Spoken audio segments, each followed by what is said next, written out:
From former Senator Tom Coburn. He's made, of course, a career out of fighting. I would extend that to earmarks, but any type of spending, waste, and abuse. Senator, good to have you. What did you make of this talk that Republicans were even kicking around the idea?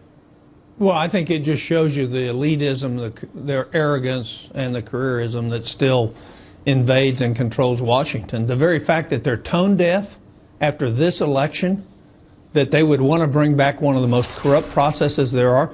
You know, the Republicans say, well, the administration will spend this money anyway. No, it won't. Not if you say you can't spend it. And so it's, again, this is a contrast of doing your oath, which is living within the enumerated powers, or using the money that we don't have to feather your own nest and improve your chances for re-election. And it's a real simple process. A city needs something, it's the city's responsibility, but if they can get a congressman through a lobbyist to put in something that's an earmark, a congressman looks better, the citizens of the city don't have to be responsible, except our kids are going to be responsible. So it's the most corrupt process in the world, number one. Number two, it violates their oath of upholding the Constitution and the limited nature of the federal government. And it tells you that they are absolutely tone deaf. Those that want to do this is that they're the careerists and the elitists that really the country ought to throw out. And so when Donald Trump talks about draining the swamp, here these guys come back and gals and say, oh, well, the swamp's just fine as long as it helps us. It's not about helping America. But Speaker Ryan didn't say no way, no how, hell no. I know. So that was and John Boehner did. John Boehner did. I remember that. But let me ask you, Senator, one of the arguments for even bringing up this type of talk of earmarks is that it might help President Trump get votes for some of the bigger things he wants to do, whether that's tax cuts, other initiatives, but that you'd have to give a little on that to get the big stuff he wants. Isn't that justifying more spending for more spending? Sure, it's bribery.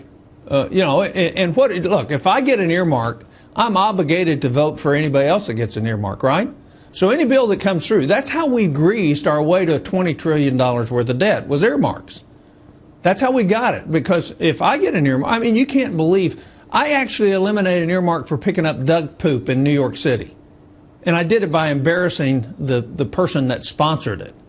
But I mean, it's all the stupidity in the world. There's some good things, I don't deny that, but it's not the federal government's role to do that. And that's how we got $20 trillion in debt. So to me, it's just a shame that we don't have the courageous political leaders that'll stand up and do what the oath to the Constitution says to do. Instead, they go this easy way of corrupting the process and enhancing their own political careers. It's sickening to me and so disappointing. Well, we hope it's short-lived, but I have worries. Senator Tom Coburn. The answer to that is convention of states. Start taking the power and limiting the scope and jurisdiction of the federal government and bring it back home. We can decide. That's not a bad idea. You know, that's not a bad idea.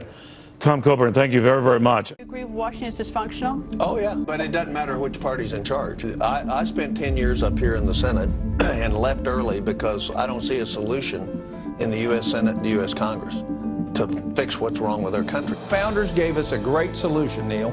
They gave us what's called an Article 5 Convention of the States. You know, the federal government didn't create the states created the federal government. And by the way, you're spending our future of our kids and our present day income, and we think it ought to change.